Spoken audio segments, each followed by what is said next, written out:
అప్పటి ప్రముఖ నిర్మాణ సంస్థలన్నీ కథకే పెద్దపీట వేసేవి. హీరోయిజం, హీరోయిన్ డామినేషన్ వంటి మాటలకు తావుండేది కాదు. ఎవరికి వారు తమకు లభించిన పాత్రలకు ప్రాణం పోయడానికి తప్పించేవారు. సంఘం కథ విషయానికి వస్తే ఆడవాళ్లంటే అణిగిమణిగి ఉండాలనే తండ్రి, మగువులకు కూడా మగాళ్లలాగే హక్కులు ఉంటాయని భావించే కొడుకు మధ్య సాగే కథ ఇది.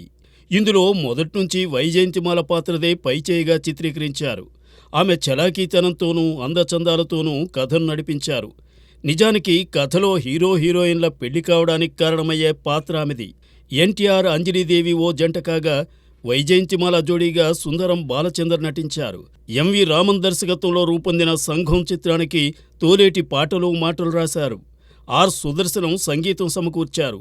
ఏవిఎం పతాకంపై మెయ్యప్పన్ ఈ చిత్రాన్ని నిర్మించారు. 1954 జూలై 10న విడుదలైన సంఘం మంచి ఆదరణ పొందింది. సంఘం చిత్రాన్ని తమిళ, హిందీ భాషల్లోనూ ఒకే సమయంలో నిర్మించారు మెయ్యప్పన్. తమిళంలో పెన్గా తెరకెక్కిన ఈ కథలో హీరోగా జెమినీ గణేశన్ నటించారు. హిందీలో లట్కీ టైటిల్తో తెరకెక్కగా అక్కడ భరత్ భూషణ్ కథానాయకుడు. 3 భాషల్లోనూ వైజయంతిమాల, అంజలీదేవి తమ పాత్రల్లో అలరించారు. ఈ కథలో హీరోకు అంత ప్రాధాన్యం లేనట్టుగానే చూపించారు. అయినప్పటికీ తెలుగునాట ఎన్టీఆర్ కోసమే సంఘంను చూసిన వారున్నారు.